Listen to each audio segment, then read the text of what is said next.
on Free State Canine. We are going to go into part 2 of preparing our dogs for re-entry.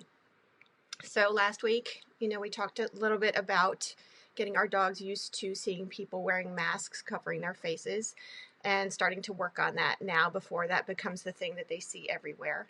And today we're going to talk about preventing some of the effects of being apart from society for so long. So hopefully you've been able to get out and walk your dog still. But just not having the number of people out that we normally have, not seeing the other dogs, not having the activity going around, even for mature dogs, can start to have this process of I'm calling it un-socialization. And sorry, I'm having some tech glitches with my background, so we might get some really fun effects going here. So some of our dogs now for the last couple of months have been going through this process of unsocialization or desocialization.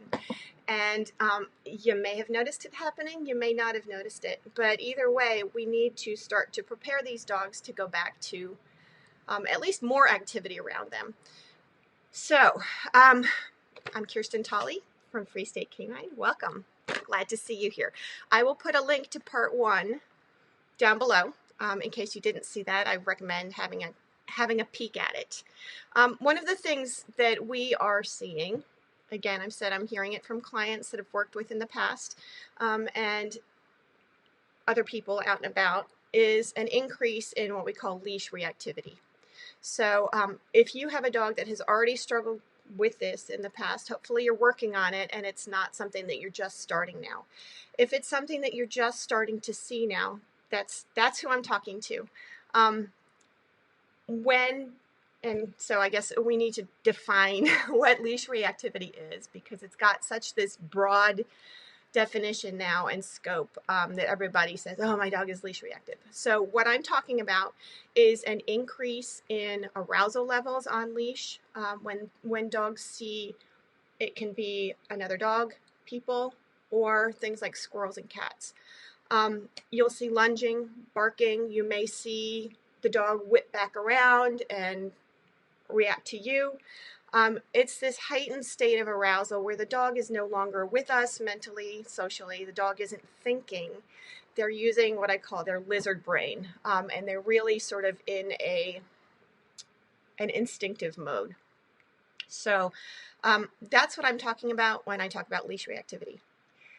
If you have a different definition, fine, go with it. But just so that we're using the same words here to talk about the same thing. So you may be starting to see the beginnings of this. Rather than give you a prescription right away of what to do and here, do this and this and this, I want to talk about a little bit about a recipe to create this. I talk with this a lot with my puppy people, because it tends to happen around 5-6 months when those puppies are starting to get into out and about a little bit more and respond to their environment. But it can happen to older dogs as well. And like I said, we're talking about dogs that up until now have been relatively normal, but you're starting to see some increased arousal levels when you're out on a leash. So here's the recipe for how to create a reactive dog. Not that anybody would ever want this. So first, you're walking along with Fido or Fluffy, and off in the distance, Fluffy sees another dog. So whether Fluffy is excited because Fluffy loves other dogs, or whether Fluffy is a little bit timid, or a little bit on guard because Fluffy's not sure about this other dog, Fluffy starts to perk up a little bit. And so Fluffy might start to get a little antsy and dancy, and you'll see the ears go forward, and you might see the wrinkle on the forehead. And so then what do? We look at what Fluffy's looking at, and we say, oh, a dog, right?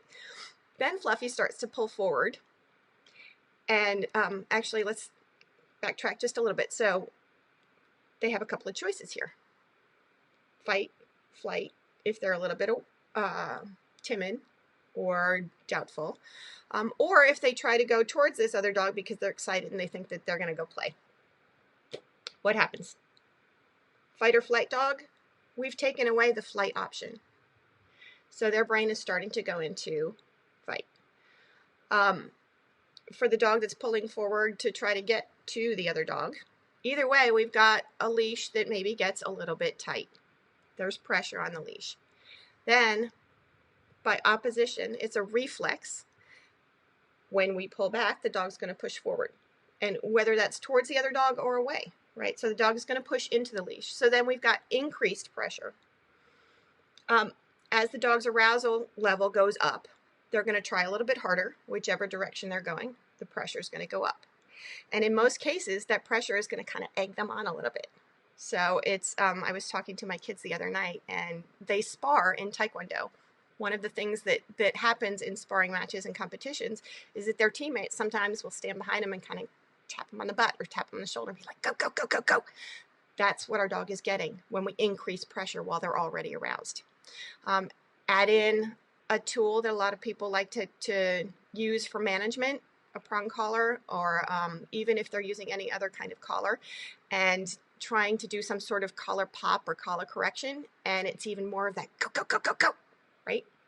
So we've built a situation that is actually egging the dog on and increasing those arousal levels.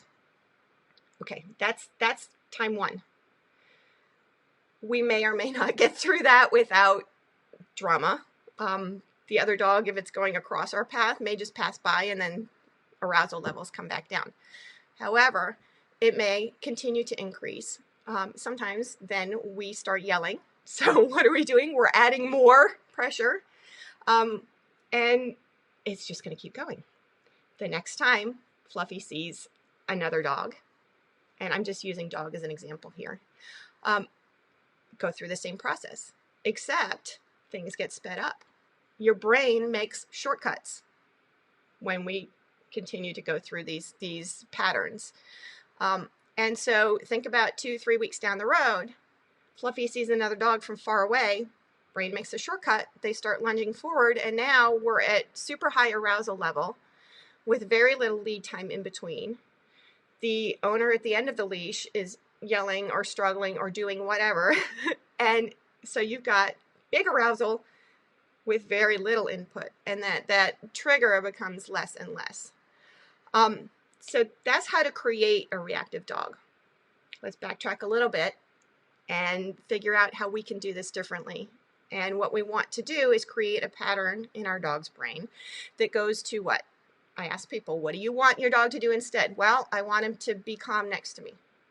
I want him to be able to sit. I want him to listen to me. So that's what we need to create. We don't need to create a dog that is even more amped up. We need to create a dog that is back focused on us in social drive, pack drive, whatever you want to call that state of mind. So what you have to do is find a way to get that dog to turn back to you and be calm and calm his own mind, right? For some dogs, they don't know how to calm their own mind. It's a training process they have to go through. I'm not going to get into that today because it's a little bit longer, but you can start to practice that now. And this is the prescription part of my little talk this morning. You can start to practice getting calm and staying calm with stuff going on outside. So sit your dog on your front doorstep and watch the world go by. Do it for an hour. Do it for 2 hours. If you have to read the paper, if you have to spend some time on your computer, just have your dog out there with you. You can sit on his leash so you don't have to be holding it, and wait for him to get so bored that he falls asleep. You can do it in the places that you're allowed to go and be out now. So whether that's a parking lot, you go to the far corner of a parking lot someplace and just stand there with your dog. Watch people come and go until he gets so bored that he calms himself down. That's your prescription for now. So we need to get our dogs, again, used to the normal movements and in and out, and passing by that they were okay with before. If they were okay with it before, they should get back to normal relatively quickly. Do it now. Don't wait until it goes from 0 to 60 all overnight.